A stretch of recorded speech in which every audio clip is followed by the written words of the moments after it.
It was 1916. A few years into the war, I was in the army. Gwyn's Shorts, All Welsh Division. Episode 5. The Tiny, Tiny, Tiny, Tiny Scientist. Conclusion. I'm going after him, and none of you will stop me, Gary decided. He was right about the last point. None of the legends did stop him, mostly because they all felt like going after Gwyn, or at least try and find him. But that would definitely endanger the mission. Alright, you have 2 hours, Gary. If by then you didn't locate Gwyn, then we will launch a rescue mission. Sarah motioned him to leave before Alan could disapprove, and Gary didn't waste any time. He started asking around if anyone had seen the bearded scientist, but no one even seemed to remember who he was. No one except Alie. She grabbed Gary's arm from behind, making him scream in terror. "Please, don't hurt me!" He turned around and came face to face with a tall woman with long wavy red hair, who looked quite amused. "And why would I hurt you in the first place?" "Wait, I know you. You're that artist who draws us all the time." That's a way to put it. My name's Alie, in case you wonder. "Yeah, sure. What are you doing here?" Right now? Helping you locate Gwyn, obviously. Gary's hopes went off the roof. "Please tell me that you know where he is." Alie pointed a finger in the direction of Lizzie, who was approaching. "Lizzie!" Gary shouted happily. "And Gwyn!" "Shush, don't be so loud, Gary." He instantly started whispering. "Sarah gave me 2 hours to find you. What are we going to do now?" Gwyn looked annoyed. "We get the mansion's key, of course, with the help of Miss Lizzie, Miss Alie, and Miss Jennifer." I see. A little like Charlie's Angels, then. "Who?"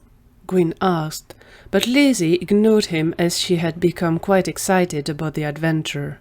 "After the sirens of space-time, here comes Gwyn's Angels." But those angels need a bit of a plan. Jennifer has found a way to walk around the prison unnoticed. I think she could get us into the storage room. Although, this might attract too much attention if we all go together. Lizzie and Gary, do you mind creating a distraction while I take Gwyn to Jennifer and we go retrieve the key? Whatever you do, just make sure that the guards remain as far away from the storage room as possible. On it.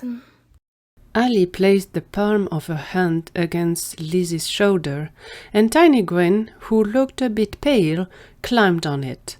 Just like Astra did before, Alie placed him in her jumpsuit front pocket, and she then went to Jennifer's cell. Hi, Jennifer. Do you mind if we borrow you for a little while? The brown-haired woman smiled awkwardly, but she was actually looking forward to a little adventure, more so when she learned it was to help the legends escape. "I just hope that we won't see a cat during the mission. I get terribly distracted whenever I see a cat." Well, unless Zari turns into a cat again, I think we should be safe. Gwen's head popped out of the pocket. Why would Miss Zari turn into a cat? And why did you say again? That's a long story, Gwyn. They made their way to the storage room, and as they were approaching, some guards ran past them. Apparently, there was some sort of chaos orchestrated by a few of the legends in another part of the prison. Alie and Jennifer exchanged a glance. Gary and Lizzie were obviously getting a lot of attention.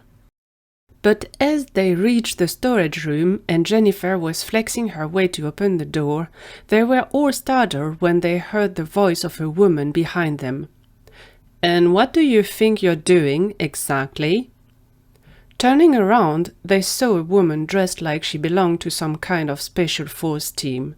She was definitely not an inmate, which meant that they were in trouble. Dang! We just got busted. But as Alie and Jennifer looked upset, Gwyn had recognized the voice of the woman, and he popped his head out of Alie's pocket, waving. "Good day to you, Miss Iris. Would you mind giving us a hand, please?"